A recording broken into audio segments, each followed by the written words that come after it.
जो संविधान पढ़ाया जाता है इसे ध्यान से आप लोग पढ़ा करें, क्योंकि ये प्रैक्टिकल विषय है और एक बार में समझ में आ जाए तो ये समझिए कि सीधा सीधा थॉट्स पे आधारित है ना।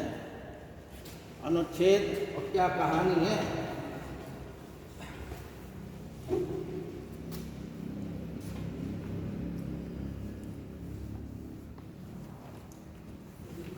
भाई संविधान में आप जो है प्रकांड विद्वान बन सकते हैं, लेकिन इतिहास है, भूगोल है, इन विषय में जो है दिक्कत होती है। इतिहास भूगोल में कुछ चीज़ें बदलती रहती हैं, जैसे खनिज है, खाद्यान्न है, इनके आंकड़े बदलते रहते हैं।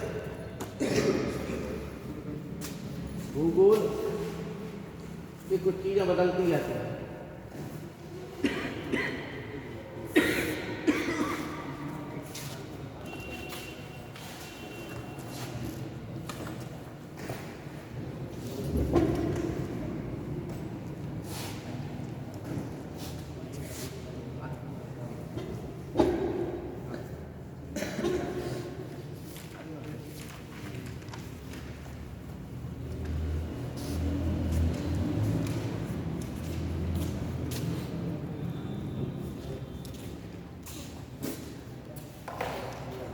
कितने विद्यार्थी हैं आप लोगों में जो बीए किए होंगे या बीए चल रहा है और बीएससी वाले कितने हैं? चार पांच लोग बीएससी वाले हो गया कि अभी चल रहा है? फाइनल हो गया। एमए वाले कितने हैं? किस विषय से है? Political science. तुम्हारा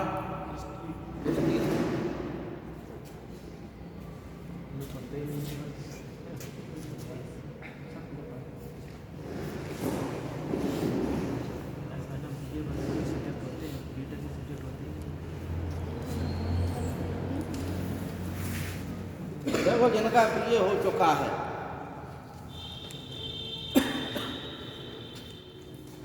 वो लोग या तो बीएड कर लें या फिर एमए के साथ नेट की तैयारी करें। कम से कम कुछ आपकी अर्निंग हो जाएगी। अगर नेट आप कर लेंगे तो कम से कम 50,000 रुपये जो है सरकार देती है, स्कॉलर 5 साल तक देती है। जीआरएफ नेट में नहीं, जीआरएफ में। हाँ, जीआरएफ की बात कर रहे हैं, नेट का जीआरएफ है, उसमें देती है। वो लेक्चर से ओनली होता है, ठीक है ना। नेट की 2 कैटेगरी होती है नहीं, नेट जीआरएफ और नेट लेक्चर से, ठीक है ना। तो हमने ये तो बताया नहीं कि हमने नेट अकेला बताया, ठीक है ना। तो नेट में जो जीआरएफ वाली क्वालिटी है वो यदि आप लोग क्वालिफाई कर जाते हैं तो उसमें पीएचडी करना अनिवार्य होता है। पीएचडी आप किसी भी गाइड के अंतर्गत करेंगे तो आपको सरकार जो है 50,000 रुपये महीने देना प्रारंभ कर देती है। उससे एक तो आपकी जेब गरम होने लगेगी, ठीक है ना। और एक बार वो नहीं है कि शेर के मुंह में अगर एक बार खून लग जाए मनुष्य का तो वो फिर मनुष्यों का ही शिकार करता है। उसी प्रकार से किसी व्यक्ति की जेब में यदि सैले रुपए आने लगे, एक बार उसकी रुपए के प्रति रुचि जागृत हो गई तो फिर वो जो है रुपए के प्रति उसकी इच्छा जागृत बढ़ती जाती है। और कोई भी बहुत ही कम 1-8% में फेल हुआ हो आदमी, नहीं तो जैसे जीआरएफ मिला है, स्कॉलर मिली है जिसे, और वो जो है रोड पर बैठा मूंगफली बेच रहा हो, एक भी उदाहरण नहीं मिलेगा, एक भी, ठीक है। तो शोध कितने साल तक चलता है जीआरएफ का? क्या कितने साल तक शोध चलता है? शोध हाँ, साल का मतलब ये है कि जनरल का व्यक्ति 30 साल तक दे सकता है जीआरएफ। नहीं सर, ये नहीं कह रहे थे। जीआरएफ का कोर्स कितने साल का होता है? अरे जीआरएफ का कोर्स नहीं होता है, पीएचडी का कोर्स होता है। आप जीआरएफ के बाद जो है पीएचडी करेंगे, पीएचडी 5 साल तक चलती है, ठीक है ना। उसके पहले भी आप जो है उसे जमा कर दें तो आपकी पीएचडी पूर्ण हो जाती है। लेकिन जैसे स्कॉलर मिलती है वो सोचता है कि क्यों हम 5 ही साल पूरे घसीट लें, 10 साल है नहीं भाई, रुपये मिल रहा है और 5 साल में आपको अनेकों जैसे डिग्री कॉलेज का वैकेंसी मिल जाएगी तमाम जगह, तमाम ऐसी मिल जाएंगी कहीं ना कहीं, या मान लो लेक्चरशिप में हो जाए या डिग्री कॉलेज असिस्टेंट प्रोफेसर में हो जाए, तो कोई ना कोई नौकरी हाथ लग जाती है। जब आप इतने ऊंचे लेवल पर पहुंच जाएंगे, फ्री रहेंगे, पैसा आएगा, तो आप आगे बढ़ने की सोचेंगे, ठीक है।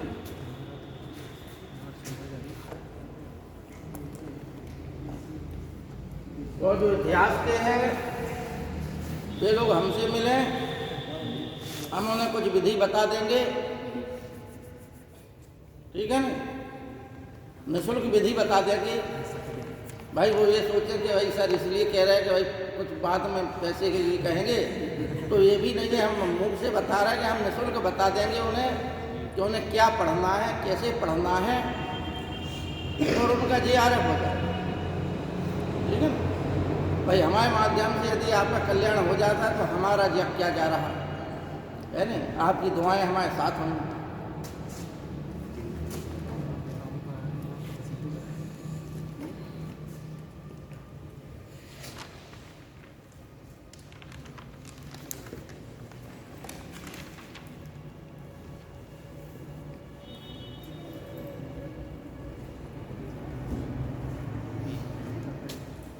देखो बच्चों, सल्तनत काल में हमने आप लोगों को बता दिया था, ठीक, लिखाने का कार्यक्रम चल रहा था।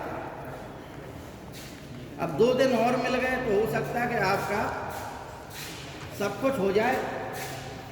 जो टॉपिक अगर छूट भी जाए तो उसकी फोटोकॉपी करा लेना या फोटो खींच लेना, ठीक है ना। सल्तनत काल में स्थापत्य कला के क्षेत्र में कोई बहुत बड़ा योगदान नहीं रहा, ठीक है ना। थोड़ा सा आप कोरोना फैल रहा है तो आप लोग दूरी बना के चलें, विशेषकर वो लोग जिन्हें खांसी आंसी जुकाम बुखार आ रहा हो तो वो अलग साइड में बैठ जाया करें, क्योंकि सरकार ने देखो अभी कक्षा 8 तक के स्कूल बंद किए, 10 तक, हाँ अब जो है 10 तक के कर दिए। तो आपकी सुरक्षा आपके हाथ में है, ठीक है ना। तो सुरक्षा का पालन करते हुए, और एक चीज़ और है कि ऑनलाइन में मज़ा नहीं आता भाई, ऑफलाइन की पढ़ाई होती है भाई, सीधा संवाद होता है बच्चों से और आपका भी शिक्षक से सीधा संवाद होता है। तो इस विधि से जो ज्ञान मिलता है वो ऑनलाइन से व्यक्ति जो है बच्चा बोर होने लगता है ना। हालांकि कुछ महाजी यहाँ थे ऐसे कि ऑनलाइन हमने 3 महीने पढ़ाया अभ्युदय योजना में, जब ये मतलब कोरोना की वजह से बंद हो गई थी, तो कुछ बच्चे ऐसे थे कि जो बराबर ही जुड़ते थे, उन्हें ऑनलाइन पढ़ने में मज़ा आता था, ठीक नहीं। और एक आध दिन बाई चांस उनकी मिस हो जाए तो कोई सर हमें वो वीडियो डाल दो आप या फोटोकॉपी भेज दो, ठीक है नहीं। और लेकिन ऑफलाइन क्लास प्रारंभ हुई तो एक भी दिन नहीं आए, एक आध दिन के लिए चेहरा दिखाने आए कि तुम ही हो, मतलब जो ऑनलाइन में जुड़े हुए रहे। तो ऐसे भी विद्वान विद्यार्थी होते हैं जिन्हें ऑनलाइन में ही मज़ा आता है, ठीक है ना, ऑफलाइन नहीं आते हैं। तो सल्तनत काल में आपके प्रश्न जो है सिविल सर्विसेज में कुछ यहाँ से आते हैं, राजनीतिक रूप से विशेषकर राजनीतिक आता है, विशेषकर सल्तनत काल, क्योंकि इस समय इस्लाम धर्म में प्रवेश कर लिया, लेकिन इस्लाम धर्म एक उन्मादी धर्म के रूप में भारत में प्रवेश नहीं कर पाया।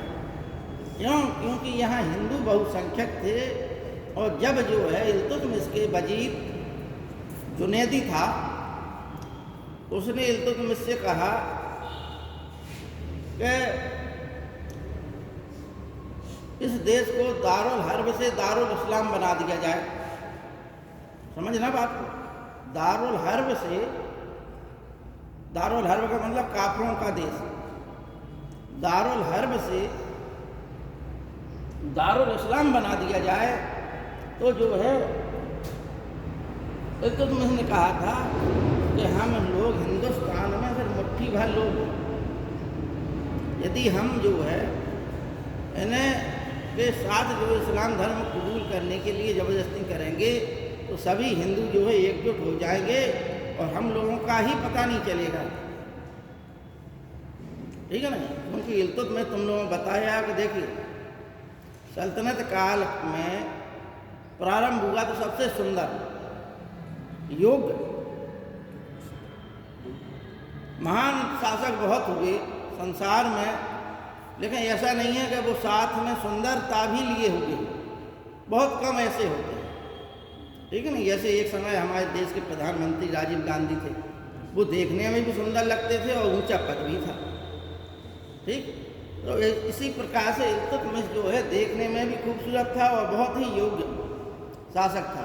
तो वो सूझबूझ के साथ उसने जैसे मंगोल आक्रमण हटाया, एकदम सूझबूझ का काम, उसने दिल्ली सल्तनत को एक व्यवस्थित स्वरूप दिया।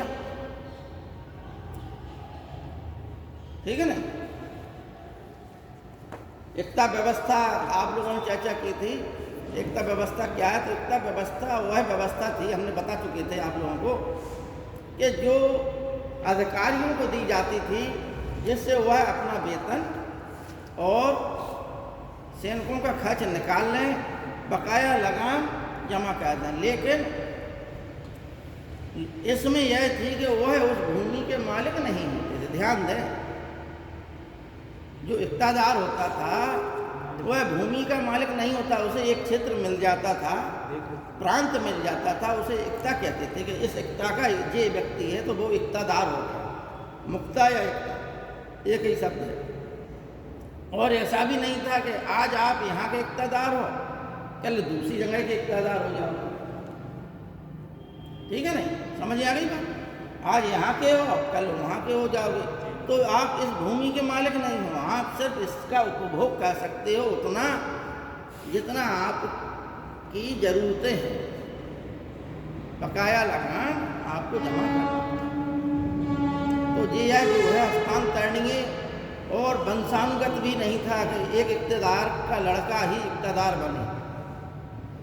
खाली दिल्ली सल्तनत में फिरोज शाह तुगलक हुआ जिसने मृत सैनिकों के या बूढ़े सैनिकों के बच्चों को सैनिक बना दिया, सर फिरोज शाह तुगलक। ठीक, समझना बात को, थोड़ा कंपेरेटिव बता रहा तुम लोगों को सल्तनत काल का। तो इल्तुतमिश ने दिल्ली सल्तनत को स्वरूप प्रदान किया, दिल्ली का वास्तविक सुल्तान था। इसके पश्चात शासकों में जो होता है पद की गरिमा, ठीक है ना, ये आईएएस या पीसीएस की ट्रेनिंग में, विशेषकर आईएएस की ट्रेनिंग में ज़्यादा सिखाया जाता है और पीसीएस में भी सिखाया जाता है। क्या? पद की गरिमा, यानी आप जिस पद पे हो उस पद की आपको गरिमा का महत्व समझना है। इस पोस्ट का महत्व क्या है? आप हर किसी से हंसी मजाक नहीं कर सकते, अपने पद को ओछा नहीं बनाना है आपको। ठीक है ना, आपके बैठने का, आपके उठने का, आपके बातचीत करने का ढंग, आप अगर हंसी मजाक भी कर रहे हैं तो एक लिमिट में करना है कि वो जो है ज़्यादा बेढंगी बेतुकी बात ना लगे। ठीक है ना, तो क्या है कि आपको अपने पद की गरिमा को बनाए रखना, जो पद मिला है। ये चीज़ें ऐसी है कि यदि आपने धारण कर लिया कि हमें यही बनना है, सिविल सर्विसेज में ही जाना है, तो पहले ये चीज़ भी आपको आत्मसात करना है कि उस लायक आप अभी से सोचना प्रारंभ कर दें कि आईएएस का पद क्या होगा। ठीक है नहीं, मेहनत हार्ड वर्क करना है आपको अभी से। आईएएस के जो प्रीलिम्स के जो पेपर हैं उनको सॉल्व करना प्रारंभ कर दें आप लोग। अगर बनना है रियल में, मजाक में ले रहे हो तो ठीक है भाई, आगे भगवान आपका भविष्य खुद संवारेगा। ठीक है ना, लेकिन ये जरूर है कि यदि आप ऊंचा लक्ष्य साधते हैं, ये किसी विद्वान ने कहा है कि यदि आप जो है चांद पर लक्ष्य साधेंगे तो चांद पर अगर लक्ष्य ना भी लगे तो सितारों में जरूर आप मिल जाएंगे, मतलब कुछ ना हाथ में आ जाएगा। यदि आप आईएएस की तैयारी कर रहे हो अच्छे से गंभीरता से, आईएएस का पद ना लगा तो आप पीसीएस जरूर बन जाएंगे। और पीसीएस का लक्ष्य आपने साधा है और वो भी ना मिला आपको, ये जरूर है कुछ ना कुछ पद जरूर मिल जाएगा आपको। जैसे हम ही हैं, मान लो पहले प्रारंभ में कहते रहे तैयारी, पूरा जीवन जो है ओवर एज होके इलाहाबाद से लौट आए, ठीक है नहीं, या पूरे अटेम्प्ट खत्म हो गए, इलाहाबाद से घर लौट आए, वहाँ कोचिंग खोल ली, नेट क्वालिफाई कर लिया, डिग्री कॉलेजों में पढ़ाते रहे, सरकारी डिग्री कॉलेज में समदा पर, लेकिन ऊपर वाले की इच्छा हुई तो प्रवक्ता बन गए यहाँ, ठीक है नहीं।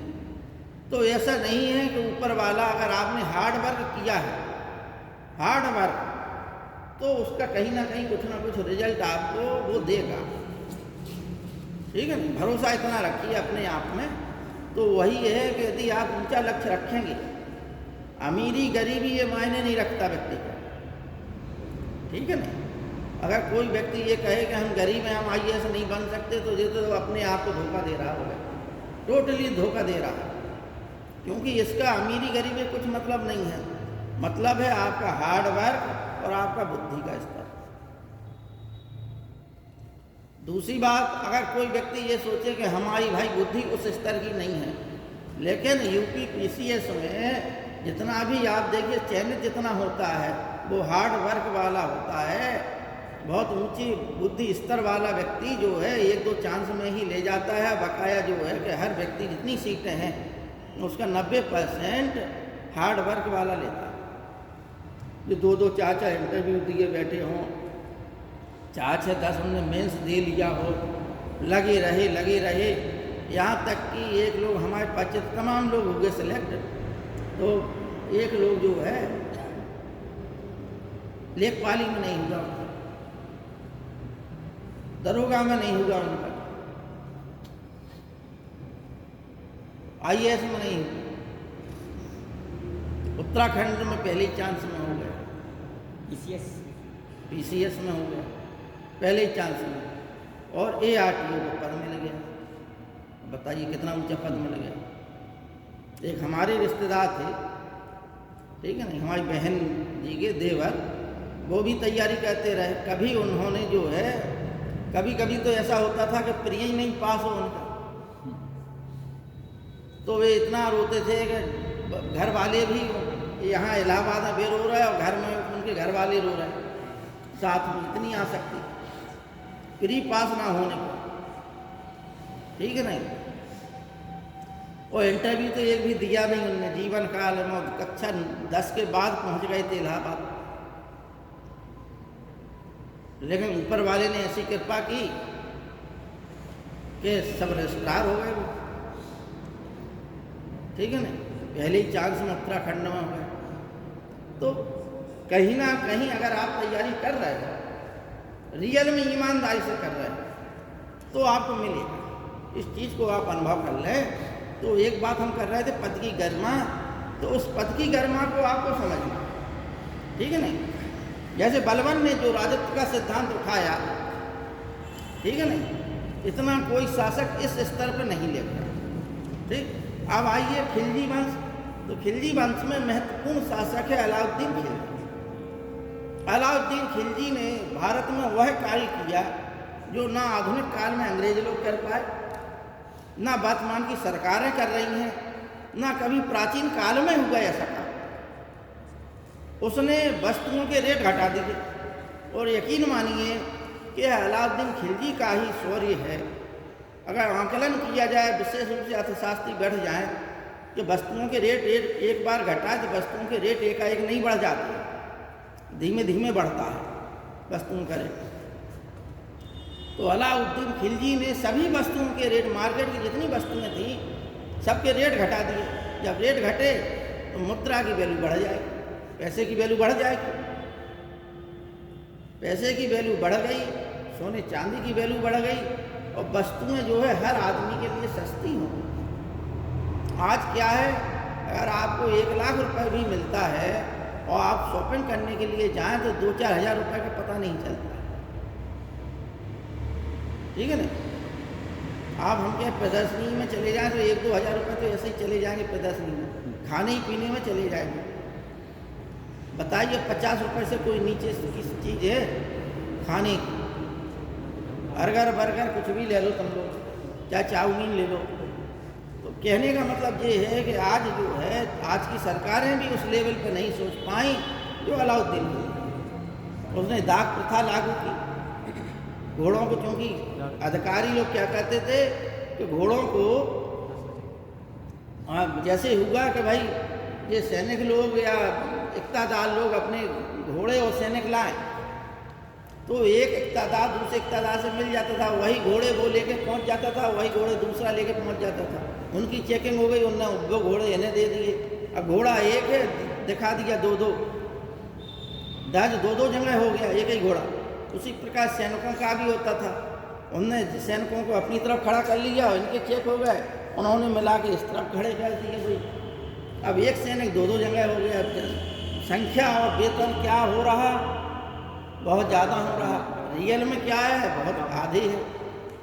तो उसने कहा कि सैनिकों का हुलिया लिखा जाए रजिस्टर में अलाउद्दीन खिलजी में, तो कौन सा सैनिक क्या नाम है, कैसा उसका हुलिया है, तो घोड़ों को दाग लगा दिया जाए। एक मतलब जो है इक़्तिदार के घोड़ों में कुछ और वो लगेगा, दूसरे इक़्तिदार में कुछ और मोहर लगेगी, दाग लगा देते थे।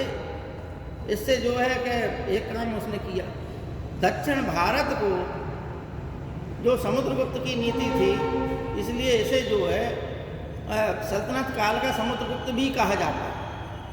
इसे अलाउद्दीन खिलजी क्यों कहा जाता है? इसलिए कि अलाउद्दीन खिलजी ने दक्षिण सल्तनत को विजित किया, लेकिन उन सल्तनतों को अपने राज्य में नहीं मिलाया, उन्हें अपने अधीन किया, लेकिन उनका अंत नहीं किया, अपने राज्य में नहीं मिलाया, अधीनता करके कर लेकर छोड़ दिया, जो कि समुद्रगुप्त की नीति थी। समुद्रगुप्त ने उत्तर भारत के राज्यों को मिला लिया था, जीत लिया था अपने राज्य में, लेकिन दक्षिण की सल्तनतों को, दक्षिण के जो राज्य थे, उन राज्यों को उसने सिर्फ कर लेकर छोड़ दिया था। वही नीति अलाउद्दीन खिलजी ने चलाई। तो दक्षिण भारत को पूर्ण रूप से जीतने का श्रेय किसे जाता है? अलाउद्दीन खिलजी। ठीक है ना। अलाउद्दीन खिलजी की बाजार व्यवस्था, एक जनता के लिए उसने राशनिंग व्यवस्था भी की, अकाल के लिए भी काम किया, तो ये अलाउद्दीन खिलजी का था। अब तुगलक काल में देखें, तुगलक काल में मोहम्मद बिन तुगलक और फिरोज शाह तुगलक ये महत्वपूर्ण थे। तो मोहम्मद बिन तुगलक की वही 4-5 योजनाएं हैं जिनके बारे में हम बता चुके हैं आप लोगों कई बार, ठीक है ना। और फिरोज शाह तुगलक का जो है गृह नीति है, ठीक। अगर फिरोज शाह तुगलक धर्मांध शासक नहीं होता तो यह मानिए कि वह एक बहुत ही महान शासकों की श्रेणी में, सल्तनत काल में कोई महान नहीं था, फिरोज शाह तुगलक होता। उसने जनता के लिए तो बहुत कार्य किए, लेकिन उसके जितने भी कार्य ज़्यादातर हुए वो धर्म की दृष्टि को रखते हुए कार्य उसने अच्छे किए। गरीबों के लिए, गरीब बच्चियों के लिए क्या है, विवाह के लिए दहेज दिया उसने, है। औषधालय फ्री में औषधालय खुलवाए, 1200 बाग बनवाए, 5 बड़ी बड़ी नहरें बनवाई, 5 अच्छे अच्छे शहरों का निर्माण किया, हिसार, फिरोजा, जौनपुर, फिरोजाबाद, इन शहरों का निर्माण किया उसने। लेकिन बस यही है कि कहीं ना कहीं उसने खुद अपनी जो है सल्तनत काल में एक ही सुल्तान था जिसने अपनी जीवनी फुतूहाते फिरोज शाह, मुगल काल में जहांगीर और सल्तनत काल में फिरोज शाह, जिसने अपनी आत्मकथा लिखी, ठीक है ना। इसने अनुवाद विभाग बनवाया, और सबसे बड़ी बात, इसने दीवाने बंदगान नामक एक गुलामों का विभाग खुलवाया। जिसमें करीब 1,80,000 के आसपास गुलाम थे, और यह गुलाम उसने खरीदे थे। खरीद कर उनका एक जो है विभाग बना दिया था। ठीक, तो इसने कई अच्छे कार्य किए। बस ये जरूर है कि जजिया कर इसने ब्राह्मणों पर लगा दिया।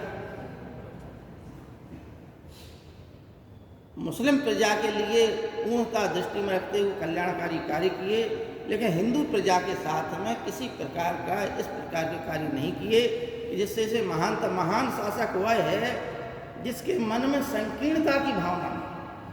आपको एक चीज़ और बता दें, जैसे कभी इंटरव्यू में पूछा जाए तो महान शासक वह है जिसके मन में, चाहे वो कौन रहा हो, अकबर रहा हो, चाहे अशोक महान रहे हों, चाहे सिकंदर रहा हो, चाहे शिवाजी रहे हों, इन लोगों के ही नाम के पीछे क्या लिखा है? महान।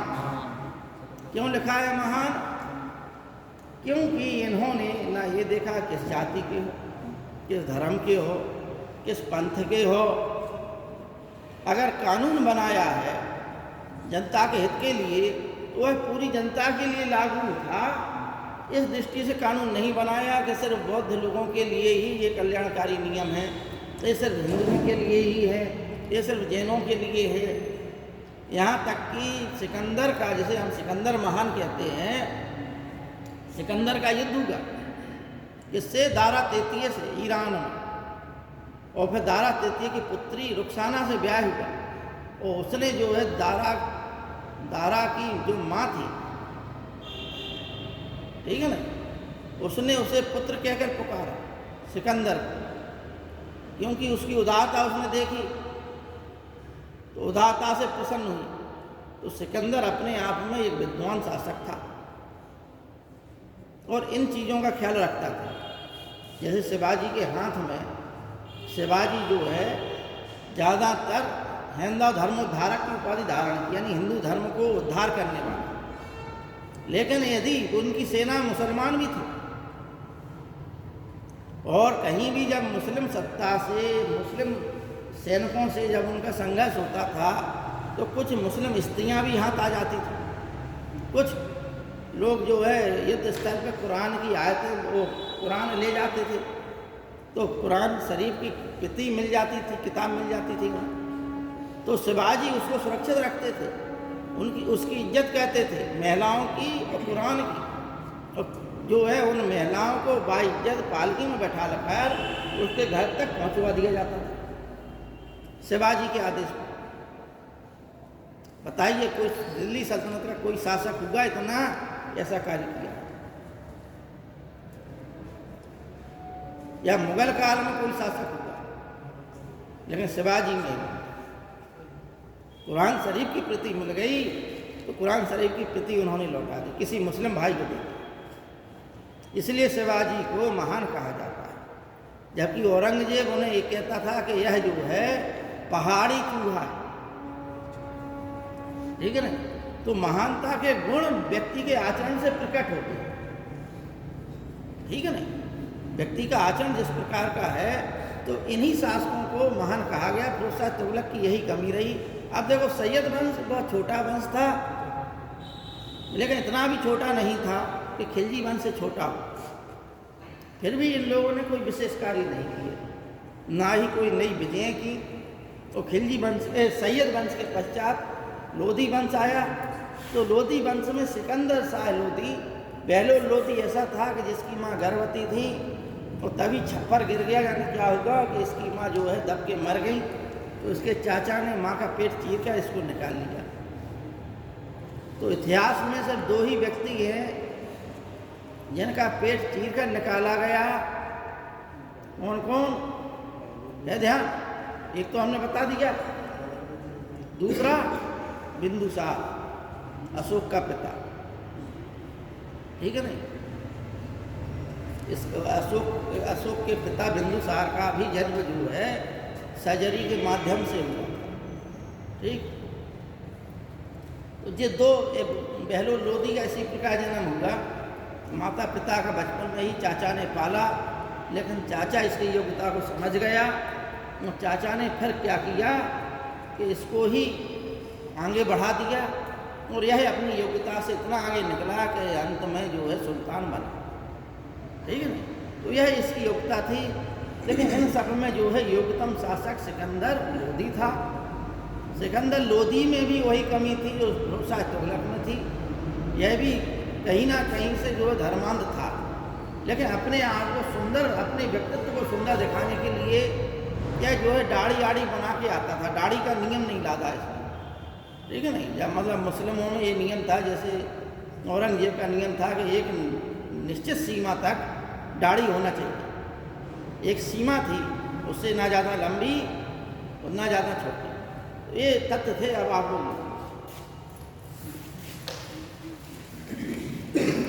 कहाँ तक लिखा दिया था? बलबन तक लिखा दिया।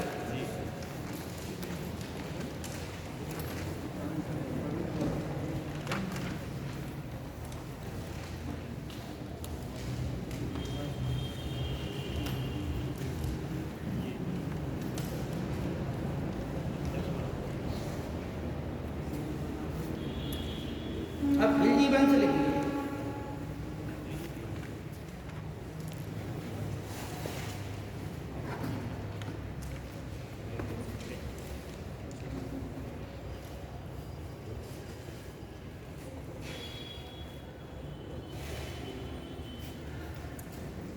खिलजी वंश में लिखिए आप। खिलजी वंश का शासनकाल है 1290 से 1320।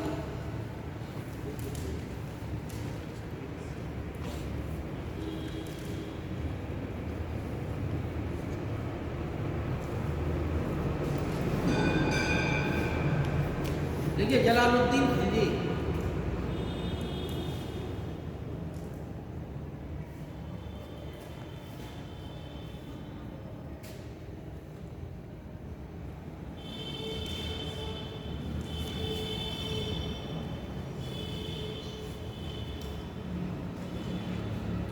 जलालुद्दीन खिलजी ने क्या किया? कैकूबाद के पुत्र कैमूस को, यहाँ तक हमने बता दिया था आपको।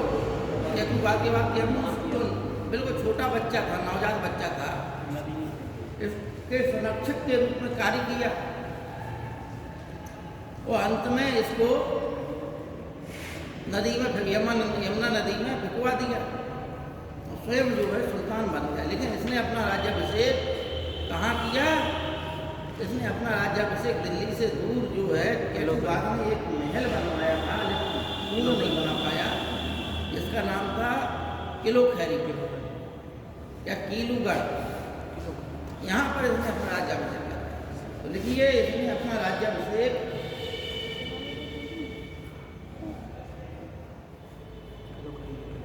कैकूबाद द्वारा निर्मित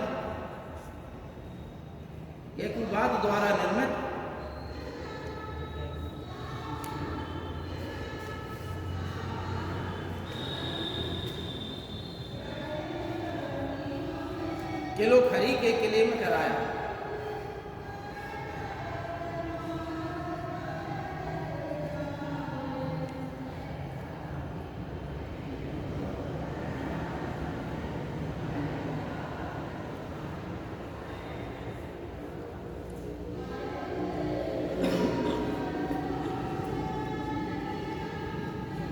देखिए, उसके समय मलिक छज्जू का विद्रोह, इसी में डालिए मलिक छज्जू का विद्रोह 1290 पूछ लिया जाता है परीक्षा में।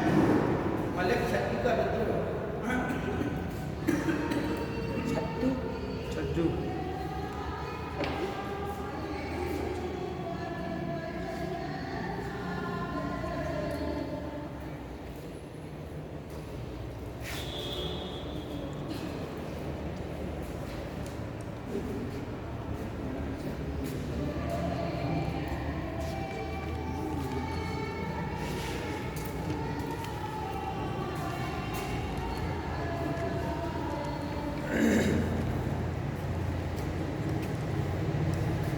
मलिक छज्जू जो है क्या लिखिए 1290, यह जो है कड़ा का सूबेदार था मलिक छज्जू, जिसका विद्रोह का अंत किसने किया? अलाउद्दीन खिलजी ने, ठीक है ना। इसकी कहानी हम बता चुके थे मलिक छज्जू की। के इसे पकड़ कर लाया गया, लेकिन जलालुद्दीन खिलजी 70 साल का बूढ़ा सुल्तान था। उसकी दयनीय दशा देखकर इसे दया आ गई और इसने उसको नहलवाया, धुलवाया, अच्छे वस्त्र पहनवाए, इसे माफ कर दिया। ठीक है नहीं। मलिक छज्जू का विद्रोह पूछ लिया जाता है कब हुआ, इसके शासनकाल में हुआ, 1290 में हुआ, जलालुद्दीन खिलजी के समय हुआ। ठीक है नहीं। अब लिखिए सीदी मौला की हत्या। सीदी मौला की हत्या, इसी सीदी मौला के आगे लिख लीजिए ब्रैकेट में ईरानी फकीर।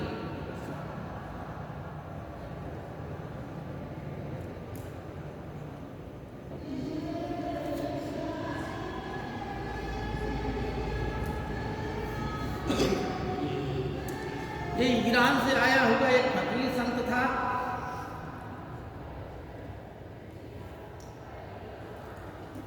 इसकी लोकप्रियता धीमे धीमे करके बढ़ रही थी। दिल्ली की जनता इसे आदर की दृष्टि से देखने लगी थी। किसी ने जलालुद्दीन खिलजी के दरबारियों ने अलाउद्दीन खिलजी के दरबारियों ने जलालुद्दीन खिलजी के कान भरे। जलालुद्दीन खिलजी ने सीदी मौला को बिना किसी सिद्ध दोष के हाथी के पैरों तले दबवाकर इसको मरवा दिया।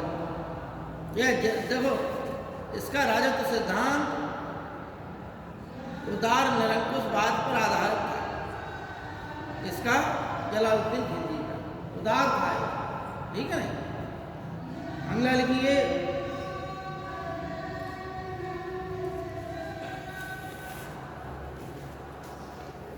इसके शासनकाल में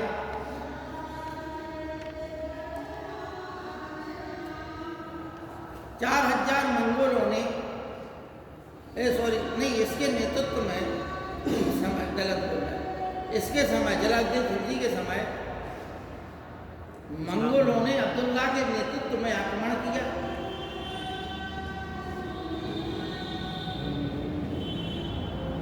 में हुआ था है नहीं। अब्दुल्ला के नेतृत्व में आक्रमण किया।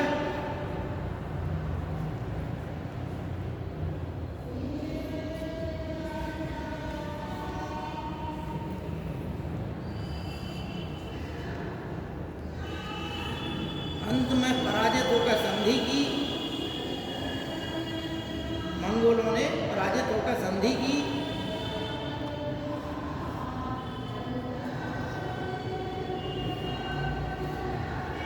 और उनमें से 4000 मंगोलों ने दिल्ली में बस गए, जिन्हें नए मंगोल कहा गया।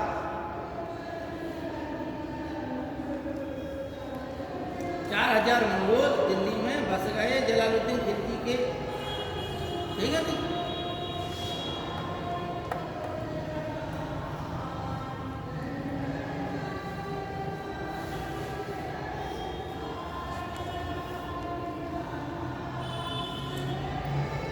जुलाई 1296 को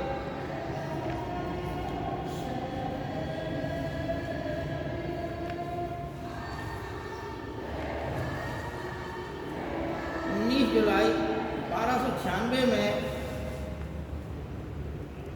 कड़ा के समीप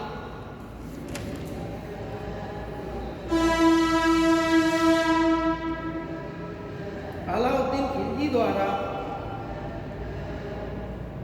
इसकी हत्या करवा दी गई।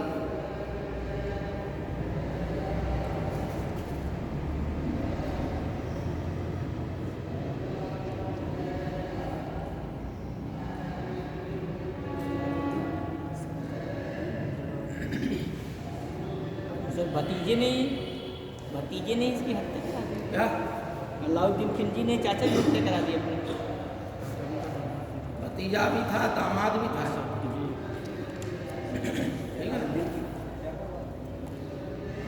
अरे हम बता चुके, समझा चुके हैं, नहीं सब पढ़ा दिया था।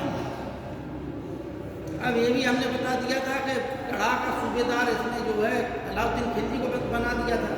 और बाद में अलाउद्दीन खिलजी ने सुल्तान से इजाज़त मांगी भिलसा पे आक्रमण करने की। सुल्तान से आक्रमण की। कहाँ पर आक्रमण? भिलसा पर आक्रमण करने की इजाज़त मांगी और भिलसा से होता हुआ उसने फिर देवगिरी पे आक्रमण कर दिया, जिसकी जानकारी सुल्तान को नहीं दी।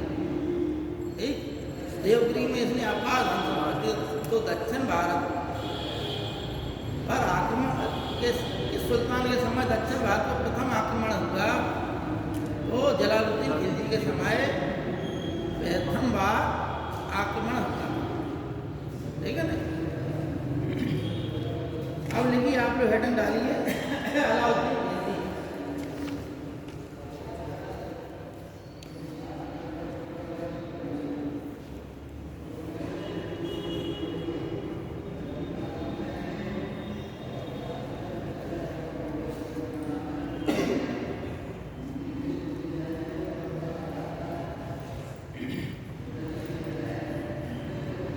अलाउद्दीन खिलजी के बचपन का नाम लिखिए अली गोशास्प।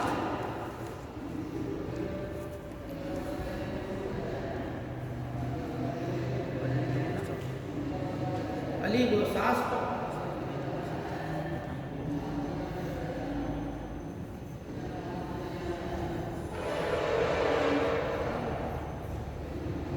बलबन के लाल महल में, बलबन के राजमहल में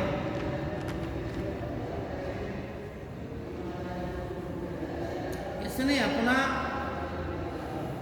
राज्याभिषेक करवाया।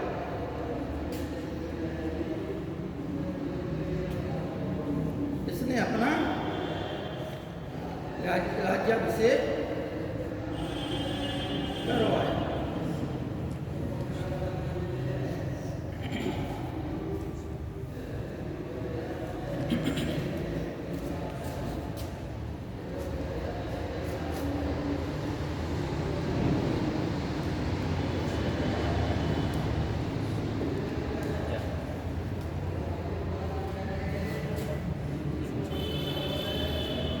उत्तर भारत के ये राज्य थे जिनको क्रम से जीता अलाउद्दीन खिलजी। कभी कभी क्या है, IAS की परीक्षा में, PCS की परीक्षा में क्रम पूछ लिया जाता है। तो ये आप कोड बना लीजिए। क्रम से मतलब है गुजरात,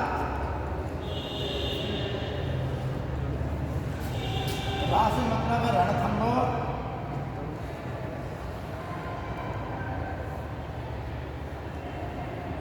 ची से मतलब है चित्तौड़,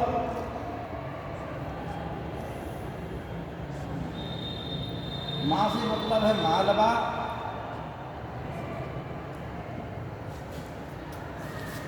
सी से मतलब है सिवाना, जा से मतलब है जालौर। ये जालौर राजस्थान का है जो जीरे के लिए प्रसिद्ध है। ठीक है ना? जीरा ज़्यादा उत्पन्न होता है यहाँ पे जालौर जिले में। गुजरात की सीमा से लगा हुआ है। जालौर के बगल में सिरोही जिला है।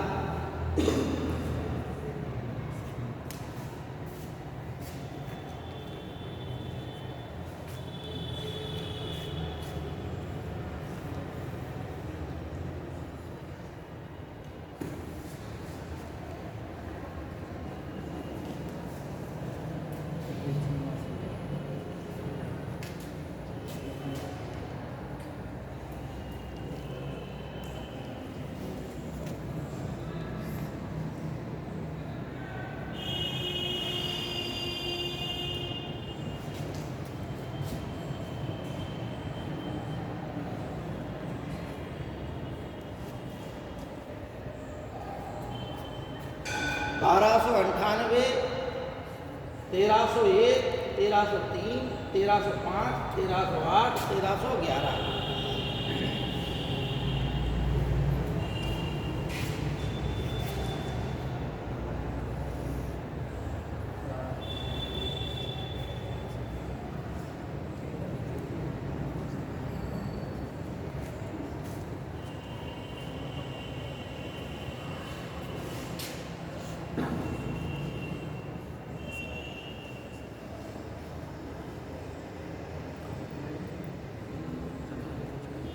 कर्णदेव बघेला था उस समय।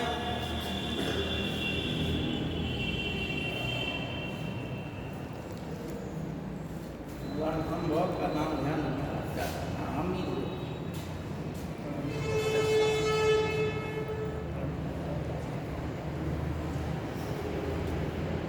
चित्तौड़ का शासक रतन सिंह था। मालवा का शासक मेहलक देव। सिवाना का शीतल देव था।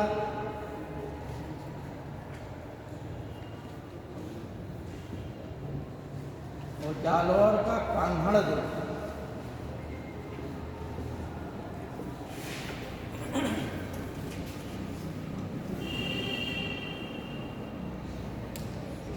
तो ये हमीरदेव हमीरपुर आ गया था क्या?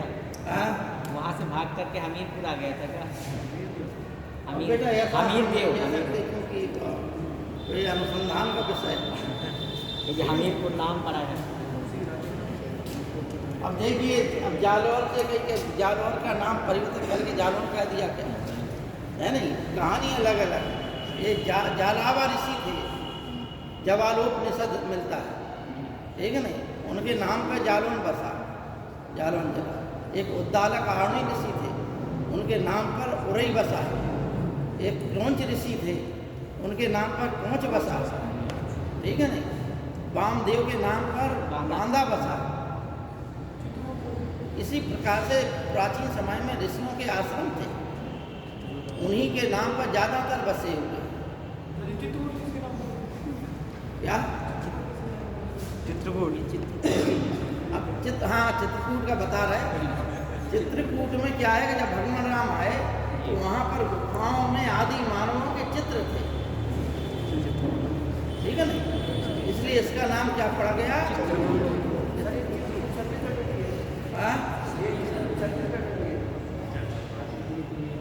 क्या कह रहे हैं? नहीं, छत्तीसगढ़ में अलग तो अवशेष आदि मानव के पाए गए। छत्तीसगढ़ में भी है, उत्तर प्रदेश के यहाँ मिर्जापुर जिले में है, ठीक है। मध्य प्रदेश में भी आदि मानव की गुफाओं के चित्र हैं, होशंगाबाद में, पचमढ़ी में।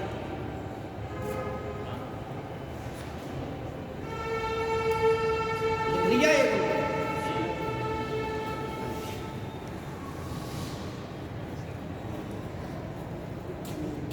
सेनापति इसके जो महत्वपूर्ण थे, इसके अलाउद्दीन खिलजी। अलाउद्दीन खिलजी की एक विशेषता थी कि अलाउद्दीन खिलजी के पास बहुत ही योग्य सेनापति थे, ठीक है ना। और हमने एक चीज और आप लोगों को बताई थी, वो था अलमास बेग। ये नाम लिख लीजिए आप।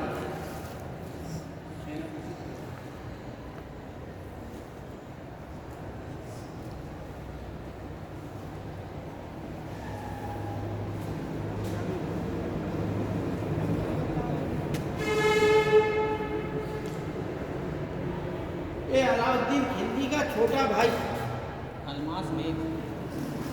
इसी ने जो है जलालुद्दीन खिलजी की हत्या में महत्वपूर्ण योगदान निभाया था। ये बिचौलिया का काम करता रहा, दोनों के बीच में बातचीत, वार्ताकार, संवाददाता बना रहा और अलाउद्दीन खिलजी की सब योजनाओं में भागीदार रहा। बाद में इसे शायद उलूग खां की उपाधि दे दी थी। अलाउद्दीन खिलजी ने जब सुल्तान बना और यह एक योग्य सेनापति सिद्ध हुआ, ठीक है ना। उलूग खां की उपाधि थी। अब क्लियर नहीं है, थोड़ा हम देख के बता देंगे। और तो 4 सेनापति थे,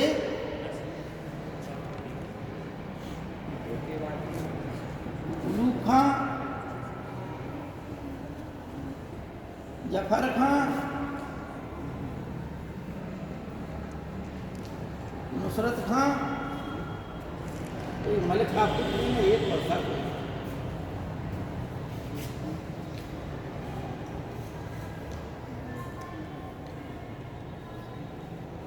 अलग खां था, अलग खां।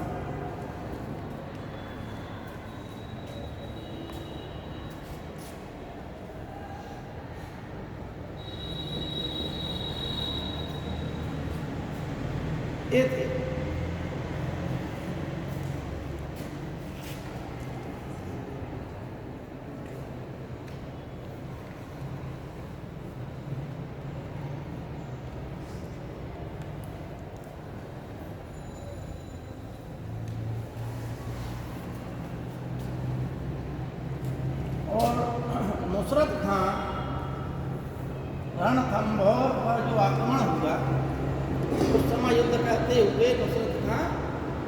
मारा गया, ठीक है ना।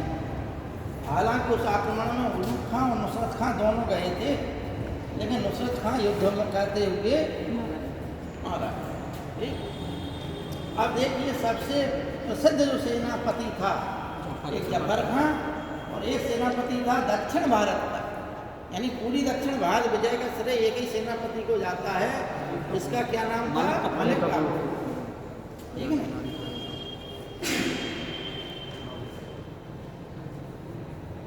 लेकिन ये जितने भी सेनापति थे चार खान महत्वपूर्ण थे और मलिक काफूर खान में शामिल नहीं, ठीक है ना। इसे 1000 दीनारी कहा जाता था या हिजड़ा था मलिक काफूर। तो उलूग खां, जफर खां, नुसरत खां और अल्प खां। तो नुसरत खां की कहानी समझेंगी तुमने कि नुसरत खां यहाँ मारे गए। अब देखिए जफर खां ऐसा सेनापति था, इतना वीर योद्धा था कि इसकी वीरता से इसने कई बार मंगोलों को हराया। यानी मंगोल इसके नाम से भय खाते थे कि अगर उन्हें ये पता चल जाए कि इस तरफ जफर खां है तो उस तरफ से वो हट जाते थे, ठीक है ना। इतना वीर योद्धा था और इसे अपनी वीरता पर घमंड अभिमान भी हो गया, ठीक है। उसकी वीरता के किस्से जो है अलाउद्दीन खिलजी तक पहुँचे। अलाउद्दीन खिलजी ईर्षा करने लगा, ठीक। ईर्षा का कारण ये रहा कि अलाउद्दीन खिलजी ने कहा ऐसा ना हो कि ये कभी जो है इतना शक्तिशाली है, यह सब जगह प्रसिद्ध हो गया अपनी वीरता के लिए, ऐसा ना हो हमारे लिए ही हानिकारक हो जाए।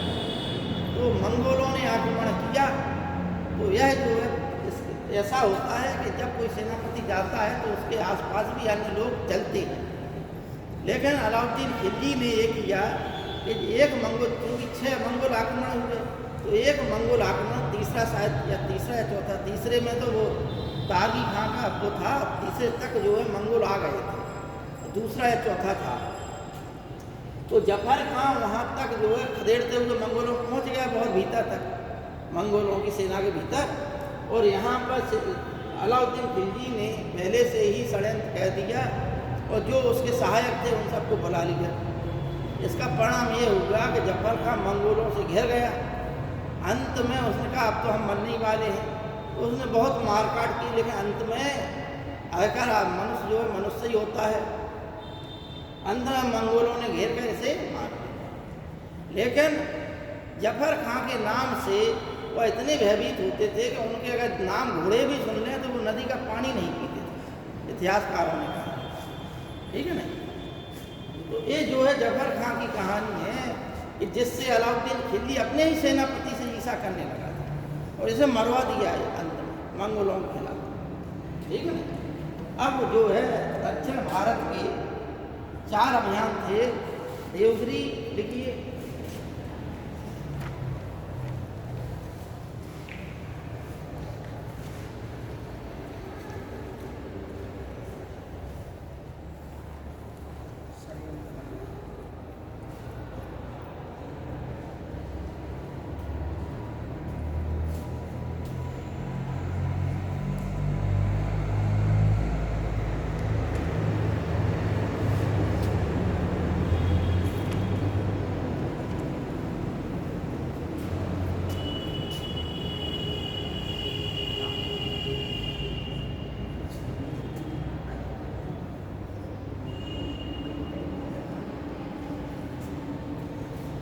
देवगिरी तेलंगाना में हाँ अलग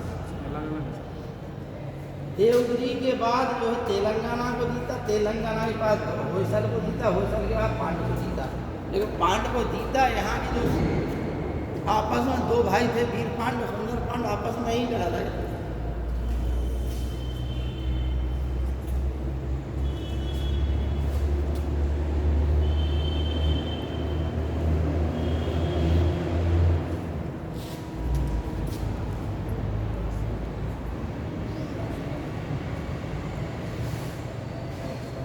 ये इनकी राजधानियाँ थी। तेलंगाना की राजधानी वारंगल, होयसल की राजधानी द्वार समुद्र थी। इसका शासक जो था वो था रामचंद्र देव।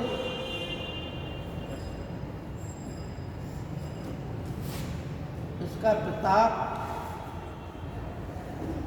देव था, क्या नाम था, प्रताप रुद्रदेव। प्रताप रुद्रदेव इसका था वीर बल्लाल तृतीय।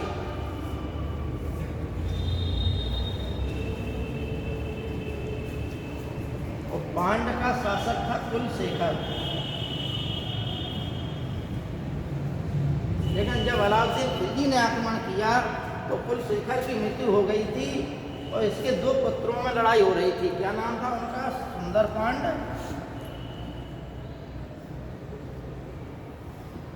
और एक वीर पांड।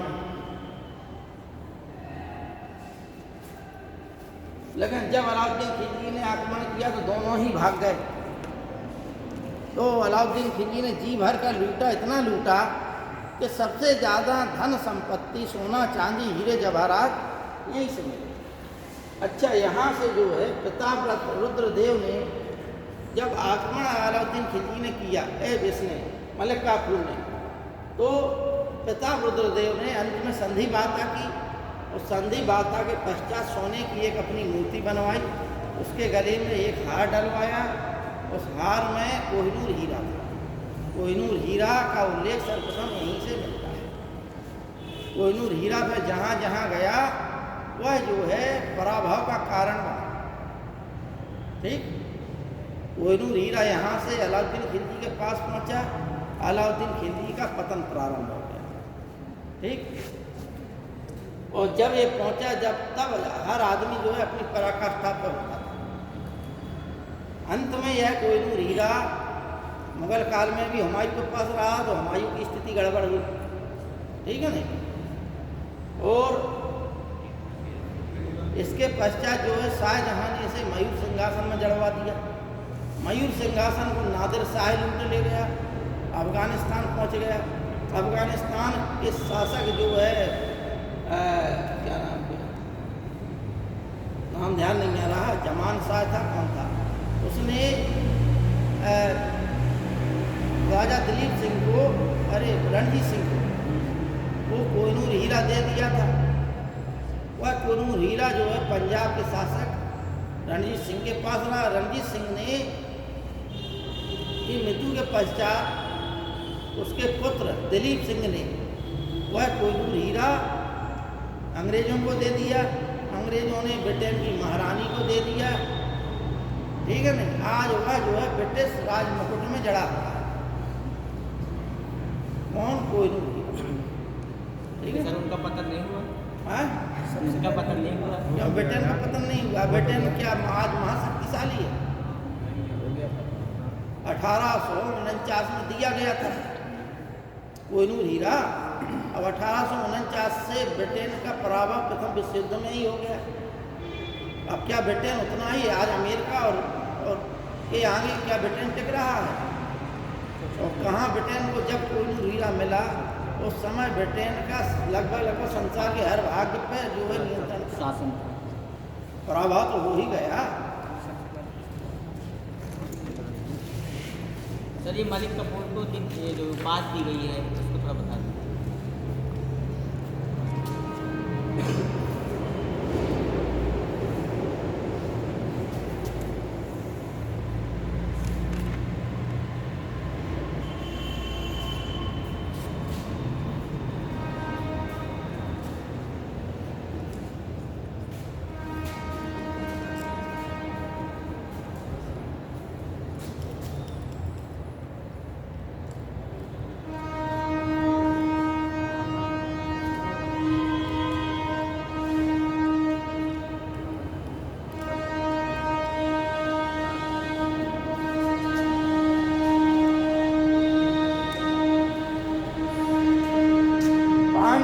शासक जो था कुलशेखर, उसकी मृत्यु हो गई थी। तो उसके दो पुत्र थे, एक सुंदर पांड और एक वीर पांड।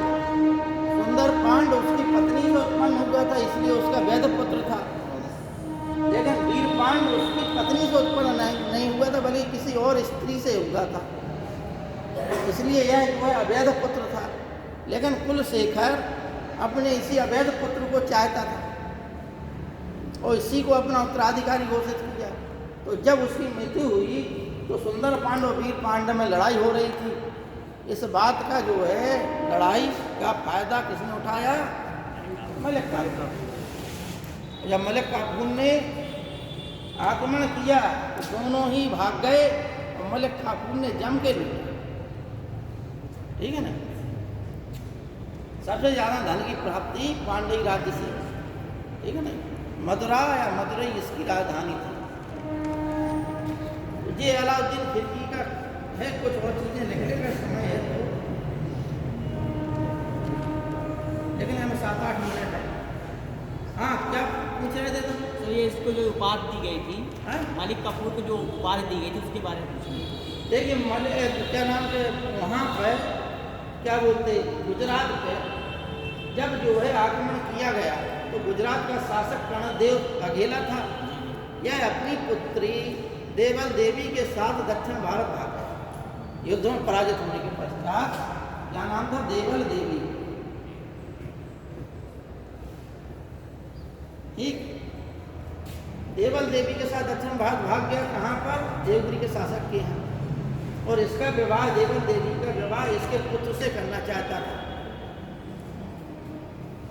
इसकी पत्नी जो है कमला देवी, कमला देवी जो है हाथ लग गई तो कमला देवी को पकड़ लिया गया और अलाउद्दीन खिलजी से इसका ब्याह हो गया। तो कमला देवी ने अपनी पुत्री के लिए याचना की अलाउद्दीन खिलजी से कि हमारी पुत्री को हमसे मिलवा दो। तो अलाउद्दीन खिलजी ने देवल देवी को प्राप्त करने के लिए ही दक्षिण भारत पर आक्रमण किया, क्योंकि दक्षिण भारत में उस समय जो था और वहाँ पर आक्रमण करके देवल देवी को प्राप्त कर लिया गया और अपने बड़े पुत्र खिज्र खां से इसका ब्याह कर। ठीक है ना। अमीर खुसरो ने एक किताब लिखी है आशिका, उसमें देवल देवी और खिज्र खां के प्रेम प्रसंग का वर्णन किया। ठीक है ना। कव्वाली का गायक जो है जन्मदाता किसे माना जाता है? अमीर खुसरो। ठीक है ना। एक बार IAS की परीक्षा में या नेट की परीक्षा में प्रश्न पूछ लिया था कि छाप तिलक सब छीनी, ये गाना नहीं है? वो से नैना मिला के, तो ये गाना किसने लिखा? अमीर खुसरो। ये पहेलियां पूछने की प्रथा किसने चलाई? अमीर खुसरो ने। हालांकि जब लेखकों की बात होगी तो बहुत से ऐसे तथ्य हैं जो परीक्षा में पूछे जाते हैं। इनसे समय का अभाव रहता है, नहीं हर चीज में हर जगह से क्वेश्चन आता है इतिहास। और कोई भी विद्या यदि आपकी छोटी है तो ये समझिए कि आप जो है कम्पिटिटिव दृष्टि से इतिहास में कमजोर है, पता नहीं कहाँ से पूछ लिया जाए। अमीर खुसरो का पूरा जीवन परिचय, पूरी किताबें सब पढ़ना। ठीक है ना। इसे का हिंद का तोता कहा जाता था अमीर खुसरो। निजामुद्दीन औलिया का प्रिय शिष्य था। ठीक है ना। सितार का जो आविष्कारक है अमीर खुसरो को माना जाता है। तबले का आविष्कारक अमीर खुसरो को माना जाता है। ऐसे अनेकों प्रश्न जो है अमीर खुसरो से आते हैं। तो मलिक काफूर की बात हो रही थी, तो वहाँ पर जो है मलिक काफूर जब दक्षिण भारत गुजरात पे आक्रमण हुआ तो खंबात की खाड़ी पर मलिक काफूर को पकड़ लिया गया। ठीक है ना। वहाँ पर यह जो है इसको 1000 रुपये देकर 1000 दीनार में से खरीदा गया था। ठीक। और यह हिजड़ा था। अंत में जो है यह वीरता, अपनी वीरता के कारण इतना प्रसिद्ध हुआ कि अलाउद्दीन खिलजी ने इसे जो है दक्षिण भारत का पूरा भार इसे सौंप दिया, मुख्य सेनापति बना। और दक्षिण भारत का विजय का श्रेय मलिक काफूर को ही जाता। अंत में हिजड़ा होने के बावजूद भी अलाउद्दीन खिलजी की मृत्यु में भी इसका योगदान रहा। और इसके पश्चात अलाउद्दीन खिलजी की ही पत्नी, जो कि जिसका नाम था झत्तपाली, जो रामचंद्र देव की पुत्री थी, जिसका ब्याह अलाउद्दीन खिलजी से हो गया, उससे ब्याह कर लिया था इसने। ठीक है ना। अंत में खुसरो शाह ने इसकी हत्या कर दी और स्वयं शासक बन गया। खुसरो शाह भी हिंदू से बना हुआ मुसलमान था, ठीक है नहीं, लेकिन अन्य भारतीय मुसलमानों समर्थन था, लेकिन उस समय जो तुर्क मुसलमान सत्ता में थे या बड़े बड़े पदों पे थे, उन्होंने विरोध किया। इसलिए उन लोगों ने किससे बुलाया? गाजी मलिक। इस प्रकार खिलजी वंश के अंत में गाजी मलिक आया। ये मलिक काफूर भी था, ठीक है ना। एक प्रश्न आते हैं, इसमें कोई किसी को दिक्कत हो तो पूछ लो, ठीक है नहीं। हाँ, किसका मतलब किस राज्य में पड़ता है? वही साल पूछ रहा था, द्वार समुद्र वही सब होयसल जो है राज्य की राजधानी द्वार समुद्र थी। नहीं पड़ता वर्तमान में किस राज्य में? वर्तमान समय में कहाँ? ये होयसल जो है वर्तमान समय में कर्नाटक में है। जैसे होयसल को ही हलेबीड कहा जाता है। ये द्वार समुद्र जो राजधानी थी हलेबीड के नाम से जानी जाती है, ठीक है ना। हो गया, आगे लिख लें आप लोग।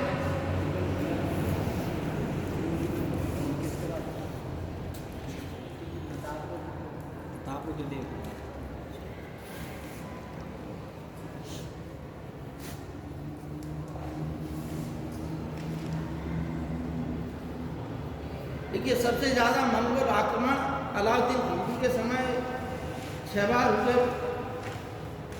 सबसे ज़्यादा मंगोल आक्रमण 6 बार अलाउद्दीन खिलजी के समय हुए। वो इन्हीं से रक्षा के लिए उसने सीरी का किला बनवाया था, ठीक है ना।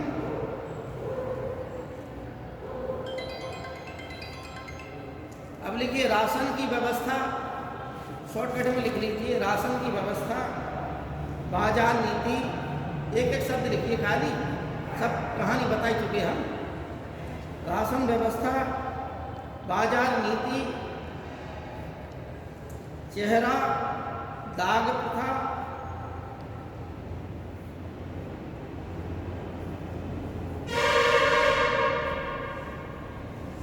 और नीचे लिखिए नवीन मुसलमानों का विद्रोह 1299 में। नवीन मुसलमानों का, मंगोलों का, मुसलमानों नहीं, नवीन मंगोलों का विद्रोह, जिन्हें नवीन मुसलमान भी कहा गया, 1299 में।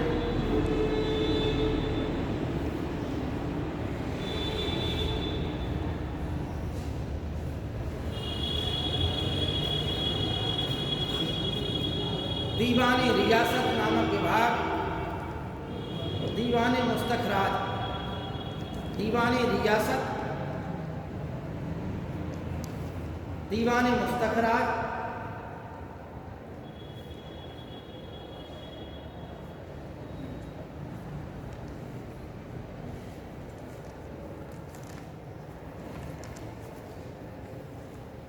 लिखिए इसकी उपाधियां लिखिए।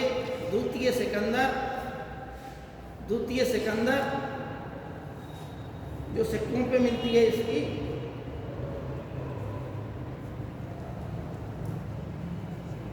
और विश्व का सुल्तान, विश्व का सुल्तान, युग का विजेता, युग का विजेता,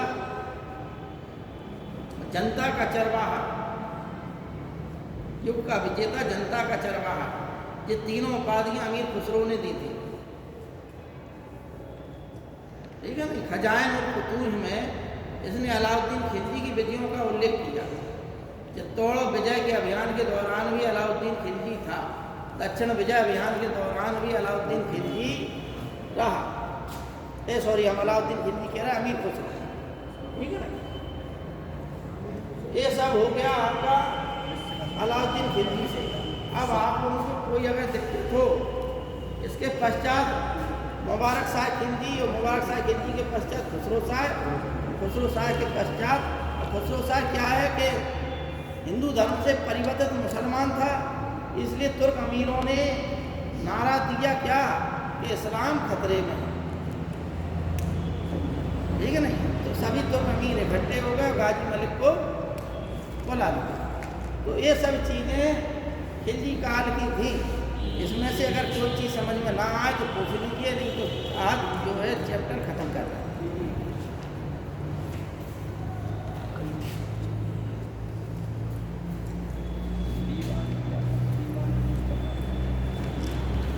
सर ये जो विभाग बनाए हैं, दीवानी रियासत, इनका अर्थ बता दें। दीवानी रियासत खराज, इनका अर्थ बता दें। देखो दीवानी रियासत क्या बोल रहे थे बेटा? इनका अर्थ क्या होता है? मतलब पद का वर्तमान में नाम क्या है? दीवानी रियासत क्या है? कैसा विभाग था सर ये दीवानी रियासत, किस प्रकार का विभाग था? देखो एक तो दीवानी रियासत और दीवानी मुस्तखराज, एक तो बकाया राजस्व से संबंधित था, मुस्तकराज था, ठीक है नहीं, और एक बाजार से संबंधित था। व्यापारियों से।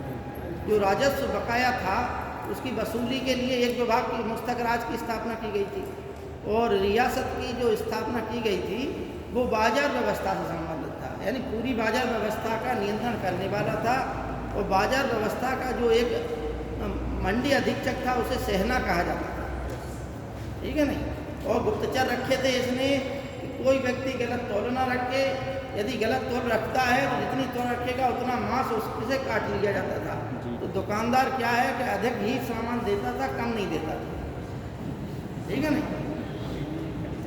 तो देखिए कितने मतलब ये जनता के हित के लिए थी। राशन की व्यवस्था थी। अच्छा एक चीज़ और छूट गई इसमें, अलाउद्दीन खिलजी ने जो देखिए आपको बताया था जकात, जजिया, खराज और खुम्स, कुरान में जो है 4 करों का उल्लेख है। इसलिए जो अच्छे शासक हुए, जो इस्लाम धर्म को मानने वाले हुए, उन्होंने इन्हीं 4 करों को लिया। ये भरोसा तो गलत नहीं। तो खुम्स था लूट का माल, इसमें 1/5 भाग राजा को मिलता था जो खजाने में जमा हो जाता था सुल्तान को, और 4/5 यानी 5 में से 4 भाग वो सैनिक जो युद्ध में भाग लेते थे उन्हें जो है उस लूट के माल में हिस्सा मिलता था। लेकिन अलाउद्दीन खिलजी और मोहम्मद बिन तुगलक 2 शासक ऐसे हुए जिन्होंने 4/5 भाग अपने राजकोष में जमा कराया, बकाया 1/5 भाग सैनिक, ठीक। इसी के पीछे मंगोलों से लड़ाई हो गई। जो नवीन मुसलमान बने वो गुजरात की विजय के पश्चात 1298 में विजय प्राप्त की, और जो लूट का माल मिला उस लूट के माल पे लड़ाई, इसलिए इन लोगों ने विद्रोह कह दिया कि अलाउद्दीन खिलजी बंटवारे के पक्ष में नहीं था, और इनका कहना था कि हमें हमारा हिस्सा चाहिए। खुम्स के हिसाब से 4/5 भाग चाहिए। अलाउद्दीन खिलजी ने मना कर दिया, इसलिए इन लोगों ने विद्रोह कह दिया। अंत में इन सबकी हत्या करा दी, ठीक है। और कोई प्रश्न हो तो बताइए। चलिए आज इतना ही है।